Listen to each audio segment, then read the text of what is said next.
بشم أبو وبرو روحو قاديشو حاضاله شاريرو أمن أبوند بشمايو نث قداش مخ تيثي ملكوثوخ. How many minutes I can speak?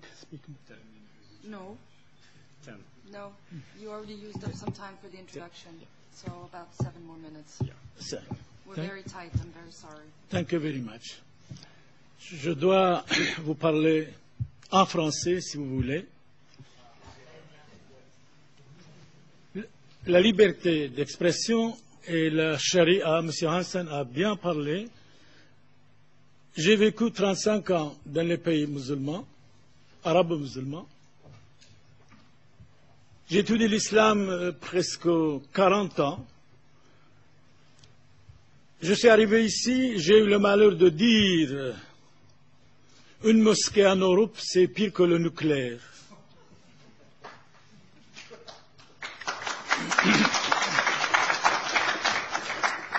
J'ai eu le malheur de dire aussi un enfant musulman bien islamisé, c'est une bombe à retardement contre les petits enfants européens.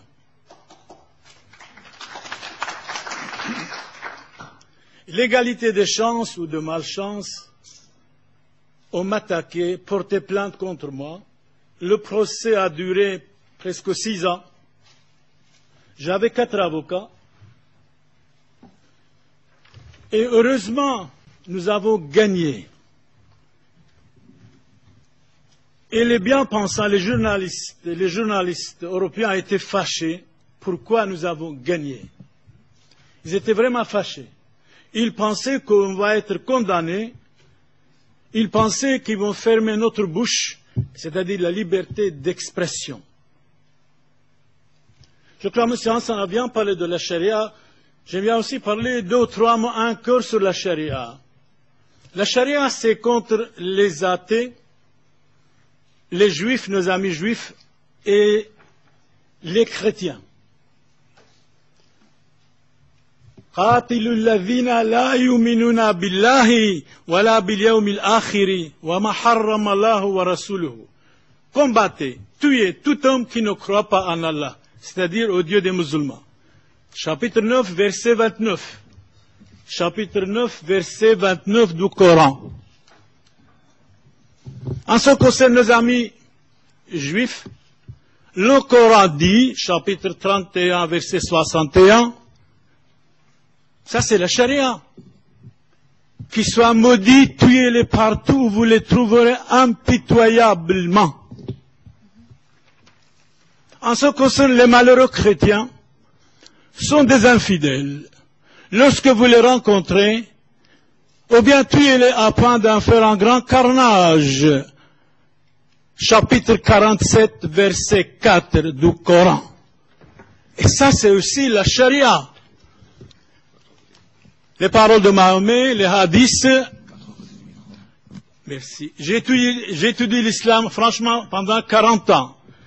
Et je sais de quoi je parle. J'ai même, avec un grand historien, Johan Bourlar, il est ici. Nous avons écrit ce dictionnaire historique de l'intolérance islamique.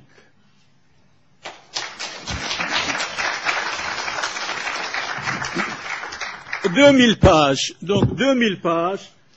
Quand nous parlons, nous savons de quoi il s'agit. Nous savons de quoi il s'agit. Batiaor, que nous aimons beaucoup, elle a écrit dans cette préface de ce livre extraordinaire dont on a étudié plusieurs années, Batiaor nous dit, témoignage de Batiaor pour le monseigneur Père Samuel Boniface. Pour le Père Samuel, mon frère, dans la dhimmitude, nous sommes des dhimmis, si nous voulons ou pas. Mon frère, dans la dhimmitude, qui a ressenti, expérimenté, étudié les souffrances de la dhimmitude et n'a pas eu peur d'en parler au nom des persécutés. Avec mes remerciements pour sa défense courageuse d'Israël, nous aimons Israël. Seul pays démocratique en Orient, que les chrétiens ne sont pas assassinés. que les chrétiens sont libres. Tandis que dans tous les autres pays islamiques, les chrétiens n'ont pas la liberté même de vivre d'expression, souvent sont massacrés, insultés, calomniés. Et je peux vous dire, 42 personnes dans ma famille ont été assassinées en 1915. Voilà la tolérance islamique. Nous, dans l'islam, il n'est pas ni paix, ni amour, ni la tolérance. C'est la haine des autres, mais nous devons les aimer. Comme des êtres humains, nous devons les aimer. C'est normal. C'est absolument, c'est normal. Et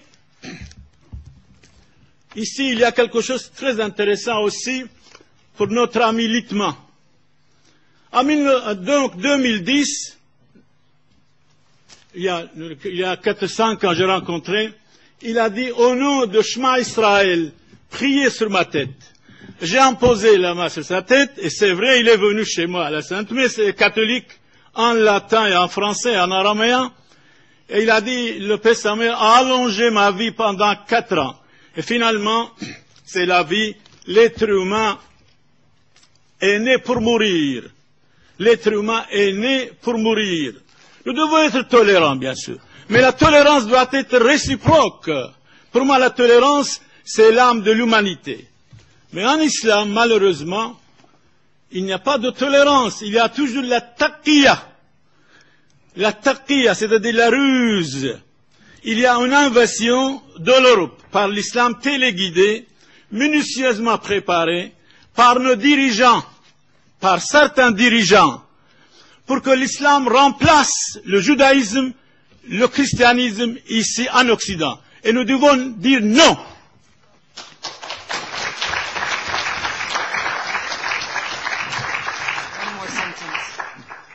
One more sentence.